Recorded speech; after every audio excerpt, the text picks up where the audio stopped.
Hello dear friends, welcome है आप सभी का तनु क्लासेस में। तो दोस्तों आज हम लोग सेलेक्टिव क्वेश्चन से कवर करेंगे बायोलॉजी यानी जीव विज्ञान के।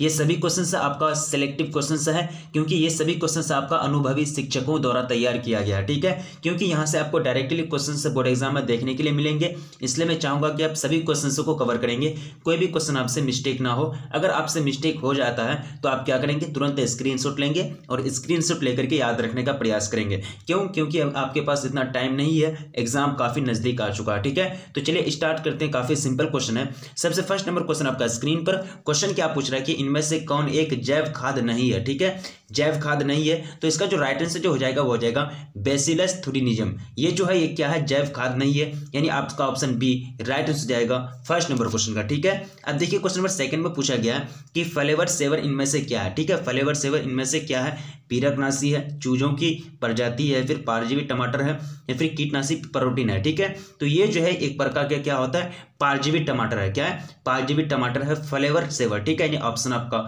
सी करेक्ट आंसर हो जाएंगे सेकंड नंबर क्वेश्चन का। ठीक है, काफी सिंपल क्वेश्चन रहता है एग्जाम में, कोई टफ क्वेश्चन नहीं रहता है। क्वेश्चन क्या पूछ रहा है, थर्ड क्वेश्चन कि स्पाइरुलिना किसका प्रचुर स्रोत है। स्पाइरुलिना किसका प्रचुर स्रोत है, प्रोटीन का, विटामिन का, खनिज का, या फिर इनमें से सभी। तो इसका जो करेक्ट आंसर हो जाएगा वो हो जाएगा प्रोटीन, यानी स्पाइरुलिना जो है वह किसका प्रचुर स्रोत है, ये सोर्स है प्रोटीन का, मेन सोर्स है, यानी ऑप्शन ए आपका राइट आंसर जाएगा थर्ड नंबर क्वेश्चन का। ठीक है, अब देखेंगे क्वेश्चन नंबर फोर्थ आपका स्क्रीन पर। क्वेश्चन क्या पूछ रहा है कि एकल कृषि में उगाए जाने वाले फसल पौधे कैसे होते हैं। ठीक है, एकल कृषि, किस कृषि, एकल कृषि में जो उगाए जाते हैं जो पौधे, उसकी जो मतलब ये होती है, पौधे होते हैं कैसे, फसल के पौधे जो होते हैं वो कैसे होते हैं। ठीक है, कम उत्पादन करने वाले, या फिर अंतर जातीय स्पर्धा से मुक्त, या फिर क्षीण मूल तंत्र के अभिलक्षण वाले, या फिर पीड़कों के लिए अति प्रवृत्त। ठीक है, तो इसका जो करेक्ट आंसर हो जाएगा वो हो जाएगा पीड़कों के लिए पीड़कों के लिए अति प्रवृत्त, यानी ऑप्शन आपका डी करेक्ट आंसर हो जाएगा फोर्थ नंबर क्वेश्चन का। ठीक है, अब नेक्स्ट क्वेश्चन देखिए क्वेश्चन नंबर 5। क्वेश्चन क्या पूछ रहा है कि वैसे जीवाणुओं के समूह जो फफूंदी के तंतुओं से जुड़कर जाल जैसा संरचना स्ट्रक्चर बनाते हैं उसको क्या कहते हैं। ठीक है, फ्लोक्स कहते हैं, या फिर मिथेनोजोन कहते हैं, या फिर प्लाज्मिनोजेन कहते हैं, या फिर इनमें से कोई नहीं। ठीक है, तो इसको जो कहा जाता है, इसको कहा जाता है फ्लोक्स। क्या कहते हैं, इसको फ्लोक्स कहते हैं। ठीक है, यानी वैसे जीवाणुओं के समूह जो फफूंदी के तंतुओं से जुड़कर जाल जैसी संरचना बनाता है उसको फ्लोक्स कहते हैं। ठीक है, यानी ऑप्शन ए आपका राइट आंसर हो जाएगा। ठीक है, जो अभी तक वीडियो को लाइक नहीं किए तो प्लीज वीडियो को लाइक कर दें, क्योंकि वीडियो बनाने में काफी मेहनत लगती है, और प्लीज एक लाइक कर दें और अपने दोस्तों में जम करके शेयर कर दें। ठीक है, अब देखिए क्वेश्चन नंबर 6 में पूछा गया कि क्या पूछा गया कि प्रोबायोटिक्स क्या है, प्रोबायोटिक्स। तो प्रोबायोटिक्स के बारे में आप पढ़े हैं, तो इसका जो राइट आंसर जो हो जाएगा जीवित सूक्ष्मजीवी भोजन संपूरक। जीवित सूक्ष्मजीवी भोजन संपूरक है, यानी एक प्रकार का जीवित सूक्ष्मजीवी भोजन का संपूरक होता है। ऑप्शन सी आपका करेक्ट आंसर हो जाएगा 6 नंबर क्वेश्चन का। ठीक है, अब देखिए क्वेश्चन नंबर 7 में पूछा गया कि पेनिसिलिन किससे प्राप्त होती है। पेनिसिलिन जो प्राप्ति होती है, इसकी जो मतलब ये जो मिलता है, कहाँ मिलता है, किससे प्राप्ति होती है। तो पेनिसिलिन किससे प्राप्ति होती है, पेनिसिलियम नोटेरम से, पेनिसिलियम नोटेरम से प्राप्ति होती है पेनिसिलिन की। ठीक है, यानी ऑप्शन बी आपका राइट आंसर हो जाएगा 7 नंबर क्वेश्चन का। ठीक है, अब देखिए क्वेश्चन नंबर 8। क्वेश्चन क्या पूछ रहा है कि सोयाबीन की फसल में वृद्धि के लिए जैव उर्वरक के रूप में प्रयोग होने वाले जो जीव हैं वो क्या है। ठीक है, जैव उर्वरक के रूप में। ठीक है, सोयाबीन की फसल में वृद्धि करना है, तो यहाँ आपको ऑप्शन दिया गया एजोस्पाइरिलम, या फिर राइजोबियम, या फिर नोस्टॉक, या फिर एजेटोबैक्टर। तो यहाँ जो इस्तेमाल किए जाते हैं वहाँ किए जाते हैं राइजोबियम का। किसका, राइजोबियम का इस्तेमाल किया जाते हैं सोयाबीन के फसल की वृद्धि में जैव उर्वरक के रूप में, किसका, राइजोबियम का, यानी ऑप्शन बी आपका करेक्ट आंसर हो जाएगा 8 नंबर क्वेश्चन का। अब देखिए क्वेश्चन नंबर 9। क्वेश्चन क्या पूछ रहा है कि वेलिसनेरिया में किस प्रकार का परपरागन होता है। ठीक है, यानी परपरागन स्वपरागन होता है। तो वेनिसिलिया में जो परपरागन होता है किस प्रकार का परपरागन होता है, जल परागन, या फिर वायु परागन, कीट परागन, या फिर पक्षी परागन। ठीक है, तो इसमें जो परागन होता है जल परागन होता है। कौन सा परागन, जल परागन होता है। ठीक है, अब देखिए क्वेश्चन नंबर 10। चींटियों द्वारा परागन को क्या कहा जाता है। चींटियों द्वारा जो परागन होते हैं उसको क्या कहते हैं। ठीक है, चींटी भी परागन करते हैं तो उसको कहते हैं मार्मिकोफिली। क्या कहते हैं उसको, मार्मिकोफिली, यानी चींटियों द्वारा होने वाले परागन को क्या कहते हैं, मार्मिकोफिली, यानी ऑप्शन बी आपका राइट आंसर हो जाएगा 10th नंबर क्वेश्चन का। अब देखिए क्वेश्चन नंबर नेक्स्ट।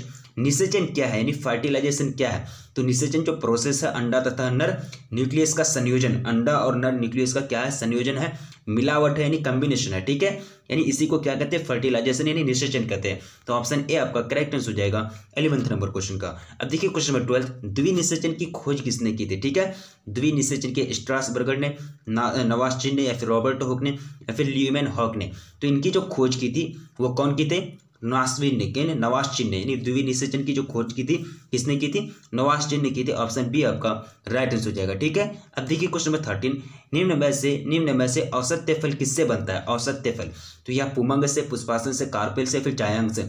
तो औसत्य फल का जो निर्माण होता है वो पुष्पासन से होता है, कहाँ से, पुष्पासन से होता है, ठीक है।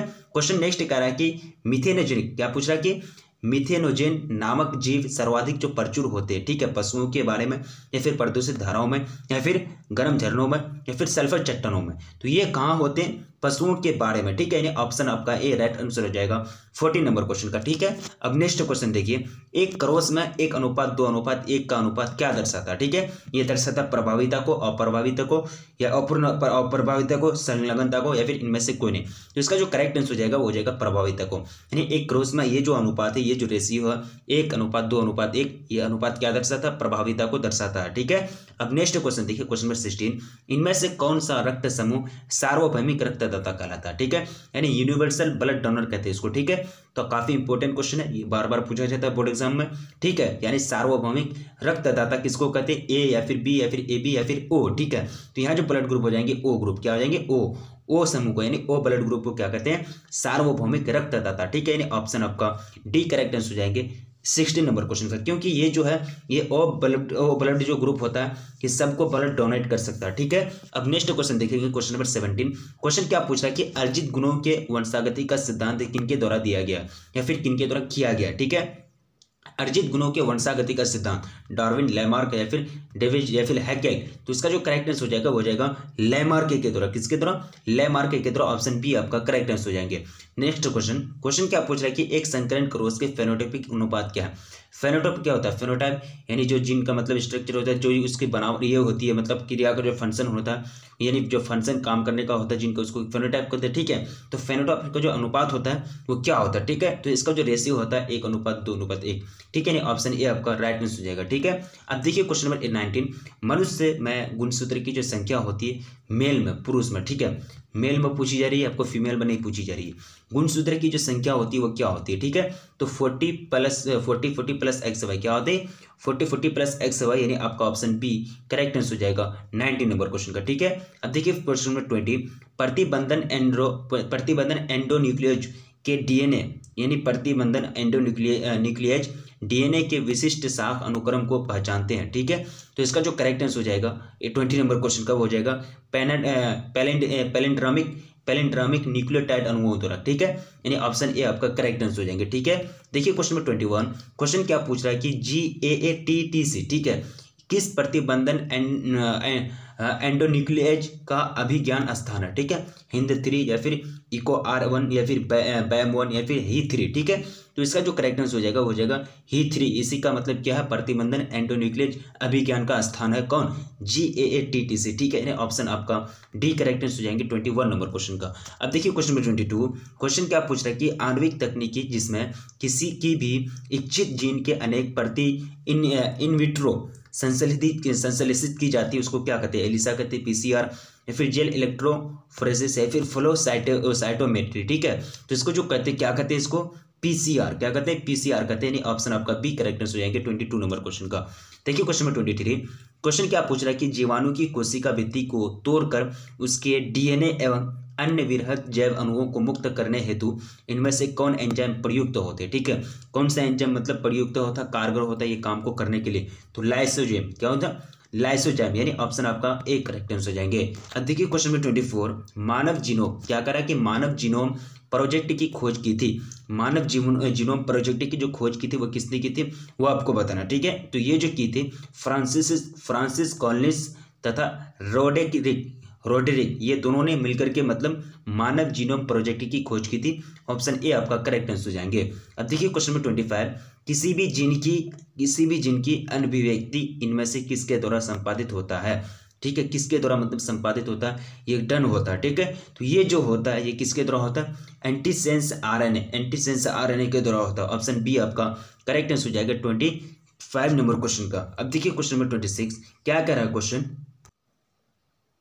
सर्वप्रथम क्लिनिकल जीन चिकित्सा का उपयोग किसके लिए किया गया। ठीक है, काफी सिंपल क्वेश्चन है। ऑप्शन आपके सामने दिया गया है, एडिनोसिन डीएमिनेज की कमी, या फिर चिकन पॉक्स, या फिर डायबिटीज मेलिटस, या फिर रूमेटोइड अर्थराइटिस। ठीक है, तो इसका जो करेक्ट आंसर हो जाएगा वो हो जाएगा आपका एडिनोसिन डीएमिनेज की कमी। ठीक है, यानी ऑप्शन ए आपका करेक्ट आंसर हो जाएगा 26 नंबर क्वेश्चन का। क्वेश्चन पूछ रहा है कि इनमें से कौन सा निमेटोडा तंबाकू के पौधों की जड़ों को संक्रमित करता है। ठीक है, तो ये कौन सा तंबाकू के मतलब जो जड़ के पौधे के जो जड़ होते हैं उसको करता है, मतलब उसको संक्रमित करता है। तो ये करता है मेलियोडोजिन इनकोगिटा, ये हो जाएंगे इसी, यही जो है क्या करता है, प्रभावित करता है इनकोगिटा। ये जो है मेलियोडोजिन जो है यही मतलब सबसे ज्यादा मतलब प्रभावित करता है किसको, पौधे की, तंबाकू के पौधे की जो जड़ होती है उसी को। ठीक है, यानी ऑप्शन सी आपका करेक्ट आंसर हो जाएगा। देखिए क्वेश्चन क्या कर रहा है कि बेसिलस थुरिनजेंसिस द्वारा स्रावित आविष्ट प्रोटीन इनमें से कौन है। ठीक है, यानी किसके द्वारा, बेसिलस थुरिनजेंसिस द्वारा जो मतलब स्रावित आविष्ट प्रोटीन होते हैं वो कौन सा प्रोटीन है। ठीक है, तो ये जो प्रोटीन है वो कौन सा प्रोटीन हो जाएंगे, ये काई प्रोटीन। कौन, क्राई प्रोटीन है। ऑप्शन सी आपका करेक्ट आंसर हो जाएंगे 28 नंबर क्वेश्चन का। क्वेश्चन पूछा गया कि कृषि जैव प्रौद्योगिकी में प्रयुक्त प्रमुख तकनीक कौन सा है, यानी जो मेन टेक्निक है वो कौन सा टेक्निक है। ठीक है, तो उत्तक संवर्धन, क्या हो जाएंगे, उत्तक संवर्धन, यानी ऑप्शन ए आपका करेक्ट आंसर हो जाएंगे 29 नंबर क्वेश्चन का। क्वेश्चन पूछा गया कि प्रतिजैविक प्रतिरोधी जीवाणु का प्रादुर्भाव इनमें से किसका उदाहरण है। ठीक है, तो किसका उदाहरण है, सिंपल सी बात है, ये जो एग्जाम्पल है वो किसका एग्जाम्पल हो जाएंगे, किसी समुदाय में पूर्वव्यवस्थित विभिन्नता, किसी समुदाय में पूर्व व्यवस्थित विभिन्नता, यानी ऑप्शन सी आपका करेक्ट आंसर हो जाएंगे 30 नंबर क्वेश्चन का। क्वेश्चन नंबर देखिए 31, कीट परागित पुष्प तथा परागणकर्ता में किस प्रकार का संबंध है, किस प्रकार का संबंध रिलेशन पाया जाता है। तो इसमें सहकारिता का वाला रिलेशन, सहकारिता वाला। ठीक है, यानी ऑप्शन ए आपका करेक्ट आंसर हो जाएंगे 31 नंबर क्वेश्चन का। देखिए क्वेश्चन नंबर 32, निम्न में से अकार्बनिक पदार्थों का प्रयोग करते हैं कौन, स्वपसी, अपघटक, मृत्युजीवी या फिर विषमपोषी। तो अकार्बनिक पदार्थों का घटक के रूप में इस्तेमाल जो करते हैं स्वपसी करते, कौन, स्वपसी करते। ठीक है, अब देखिए क्वेश्चन नंबर 33 क्या पूछ रहा है कि अत्यधिक निक्षालन के फलस्वरूप एफी तथा एल ध्वनि मृदा क्या कहलाती है, उसको क्या कहते हैं, इसको कहते हैं लेटेराइट। क्या कहते हैं, लेटेराइट कहते हैं। ठीक है, ऑप्शन ए आपका राइट आंसर हो जाएगा 33 नंबर क्वेश्चन का। अब देखिए क्वेश्चन नंबर 34 क्या पूछ रहा है क्वेश्चन की आयु संरचना का ज्यामितीय निरूपण किसकी विशिष्टता है, जैविक समुदाय या फिर समष्टि या फिर भूदृश्य या फिर पारितंत्र। तो ये जो विशिष्टता है, ये जो खूबी है समष्टि का, किसका, समष्टि का, यानी ऑप्शन बी आपका करेक्ट आंसर हो जाएंगे 34 नंबर क्वेश्चन का। क्वेश्चन नंबर 35 में पूछा गया कि पारिस्थितिक तंत्र में ऊर्जा का प्रवाह आहार से निकलागत होता है। ठीक है, एक दिशीय, द्विदिशीय, बहुदिशीय या फिर निर्दिशीय डायरेक्शन पूछा गया। ठीक है, तो ये होती है एक दिशीय। ठीक है, एक दिशीय होती है। ठीक है, यूनि डायरेक्शन, ऑप्शन ए आपका करेक्ट आंसर हो जाएंगे 35 नंबर क्वेश्चन का। अब देखिए क्वेश्चन नंबर 36, बाघ उपभोक्ता है प्रथम श्रेणी, द्वितीय श्रेणी, तृतीय श्रेणी या फिर इनमें से कोई नहीं। तो बाघ जो उपभोक्ता है किसका उपभोक्ता है, 36 नंबर क्वेश्चन में पूछा गया। तो ये जो है द्वितीय श्रेणी का। ठीक है, यानी ऑप्शन आपका बी करेक्ट आंसर हो जाएंगे 36 नंबर क्वेश्चन का। देखिए क्वेश्चन नंबर 37 में पूछा गया कि तालाब द्वारा निरूपित पारिस्थितिक तंत्र क्या है, लैंटिक या फिर लोटिक, जरिक या फिर वैंदिक। तो ये जो एग्जाम्पल है ये किसको क्या कहलाएंगे, लैंटिक कहलाएंगे। तालाब द्वारा निर्मित जो भी पारितंत्र बनता है, पारिस्थितिक तंत्र, इकोसिस्टम बनता है, उसको क्या कहेंगे, लैंटिक, यानी ऑप्शन ए आपका करेक्ट आंसर हो जाएंगे 37 नंबर क्वेश्चन का। अब देखिए क्वेश्चन नंबर 38 में पूछा गया कि समुद्र तल पर रहने वाले जंतु को क्या कहते हैं, समुद्र के तल पर। ठीक है, ऊपर पानी है। ठीक है, ऊपर पानी है। ठीक है, यहाँ जो तल में जो जीव रहते हैं उसको क्या कहते हैं, समुद्र तल पर रहने वाले जीव। तो उसको जो कहते हैं उसको कहते हैं वैंदिक। क्या कहते हैं, वैंदिक कहते हैं। ठीक है, यानी 38 का ऑप्शन सी आपका राइट आंसर हो जाएगा। देखिए क्वेश्चन नंबर 39 में पूछा गया कि वायुमंडलीय आर्द्रता को किससे मापा जाता है। तो इसको जो मापने वाला जो मीटर का नाम होता है हाइग्रोमीटर। हाइग्रोमीटर के द्वारा वायुमंडलीय आर्द्रता को मापा जाता है। ऑप्शन बी आपका करेक्ट आंसर हो जाएंगे। देखिए क्वेश्चन नंबर 40, गेंडा अभयारण्य किस राज्य में है, बंगाल, असम, उत्तर प्रदेश या फिर बिहार। तो ये जो आते हैं असम के अंतर्गत आते हैं। ठीक है, यानी ऑप्शन ए आपका करेक्ट आंसर हो जाएंगे। देखिए क्वेश्चन नंबर 41, विश्व में पाए जाने वाले जैव विविधता हॉटस्पॉट की संख्या इनमें से कौन सी है। ठीक है, तो जैव विविधता हॉटस्पॉट की जो संख्या है टोटल अभी कितनी है, 34 कितनी, 34। ठीक है, अब देखिए क्वेश्चन नंबर 42 में पूछा गया, क्वेश्चन नंबर 42 में पूछा गया कि वन्य जीव संरक्षण अधिनियम प्रस्तुत किया गया था, कौन सा साल में प्रस्तुत किया गया था, 1972 में। कब, 1972 में प्रस्तुत किया गया था। ठीक है, अब देखिए क्वेश्चन नंबर 43, भारत का राष्ट्रीय पक्षी कौन सा है? भारत का जो राष्ट्रीय पक्षी वो कौन सा है? तो पेवक क्रिस्टेसस, पेवक क्रिस्टेसस, ऑप्शन ए आपका करेक्ट आंसर हो जाएंगे। देखिए क्वेश्चन नंबर 44, निम्न में से किस राष्ट्रीय पार्क में चीता निवास नहीं करता? ठीक है, चीता मतलब वहां नहीं पाया जाता, गिर में नहीं पाया जाता, बाकी तीनों में जिम कॉर्बेट, रणथंभौर और सुंदरवन में पाया जाता है। ठीक है, गिर में क्या चीता नहीं निवास करता है? ऑप्शन आपका डी करेक्ट आंसर हो जाएंगे 44 नंबर क्वेश्चन का। अब देखिए क्वेश्चन नंबर कितना हो जाएगा 45, प्रकाश रासायनिक धूमकोरा इनमें से किससे बनता है? एग्जाम्पल है, आपको बनाया गया है। ठीक है, तो ओजोन, पैन एवं नाइट्रोजन डाइऑक्साइड, इसी से निर्माण होता है। ओजोन, पैन एवं नाइट्रोजन डाइऑक्साइड से क्या होता है? धूमकोरा का निर्माण होता है। ठीक है, यानी प्रकाश रासायनिक धूमकोरा, ऑप्शन बी आपका करेक्ट आंसर हो जाएंगे 45 नंबर क्वेश्चन का। ठीक है, नेक्स्ट क्वेश्चन देखिए क्वेश्चन नंबर 46 की ओर। क्वेश्चन क्या पूछ रहा है कि वायुमंडल के निचले भाग से शिखर तक वायु स्तंभ में ओजोन की मोटाई किस इकाई द्वारा मापी जाती है? तो इसको मोटाई की जो मापा जाता है किसकी इकाई के द्वारा? डाल्टन इकाई, डाल्टन यूनिट। ठीक है, अब नेक्स्ट क्वेश्चन देखिए क्वेश्चन में कितना हो जाएगा 47, इनमें से कौन सी ग्रीन हाउस गैस है? ठीक है, green house gas methane, CO2 या फिर क्लोरोफ्लोरोकार्बन, तीनों यानी इनमें से सभी, ऑप्शन आपका डी करेक्ट आंसर हो जाएंगे 47 नंबर क्वेश्चन का। देखिए क्वेश्चन नंबर 48, क्योटो प्रोटोकॉल संबंधित है ओजोन क्षय से, हरितगृह प्रभाव से, जल प्रदूषण से, वन जीव संरक्षण से। क्योटो प्रोटोकॉल जो संबंधित है हरितगृह प्रभाव से। ठीक है, यानी ग्रीन हाउस इफेक्ट से प्रभावित संबंधित है, ऑप्शन बी आपका करेक्ट आंसर हो जाएगा 48 नंबर क्वेश्चन का। ठीक है, नेक्स्ट क्वेश्चन देखिए क्वेश्चन नंबर 49, निम्न में से कौन सा रासायनिक पदार्थ ओजोन के परत पर असर डालता है? ठीक है, ओजोन के परत पर असर डालता है, उसको मतलब क्षय पहुंचाता है, तो CFC, क्लोरोफ्लोरोकार्बन। ठीक है, अब देखिए क्वेश्चन नंबर 50 क्वेश्चन क्या पूछ रहा है कि जब नर और मादा गैमेट में युग्मन होता है तब उसको क्या कहते हैं? ठीक है, तो इसको जो कहा जाता है इसको कहते हैं लैंगिक जनन। क्या कहते हैं? लैंगिक जनन यानी सेक्सुअल रिप्रोडक्शन। ठीक है, ऑप्शन बी आपका करेक्ट आंसर आएंगे 50 नंबर क्वेश्चन का। तो जितने भी क्वेश्चन कवर किए काफी इंपॉर्टेंट क्वेश्चन था। ये क्वेश्चन आपका अनुभवी टीचरों द्वारा मतलब क्या किया गया, गेस किया गया है। ठीक है, तो ये सभी क्वेश्चन को कवर करना काफी इंपॉर्टेंट है और आपसे लास्ट में विनती की जाती है, वीडियो को अभी तक लाइक नहीं किए तो प्लीज वीडियो को लाइक कर दें और अपने दोस्तों में एक बार जम करके शेयर कर दें। ठीक है, और चैनल पर पहली बार विजिट कर रहे हैं तो प्लीज़ चैनल को सब्सक्राइब कर लें, क्योंकि बोर्ड एग्जाम आपका काफ़ी नज़दीक आ चुका है और इस चैनल के माध्यम से आपको हर एक चीज़ आपको प्रोवाइड की जाती है, चाहे वो क्वेश्चन मॉडल पेपर हो या फिर प्रीवियस ईयर का मॉडल सेट हो या फिर जितने भी इंपॉर्टेंट से प्रीवियस ईयर का क्वेश्चन हैं वो सारा चीज़ आपको इस चैनल के माध्यम से पढ़ाई जाती है। पूरी तरह से आपको इस चैनल पर तैयारी कराई जाती है। ठीक है, तो इसलिए मैं चाहूँगा कि आप चैनल को अच्छी तरह से शेयर कर दें अपने दोस्तों में और अपने सब्सक्राइब कर लें और वीडियो को भी लाइक कर दें। ठीक है, तो रखिए अपना ख्याल, मिलेंगे फिर नेक्स्ट वीडियो में, तब तक के लिए जय।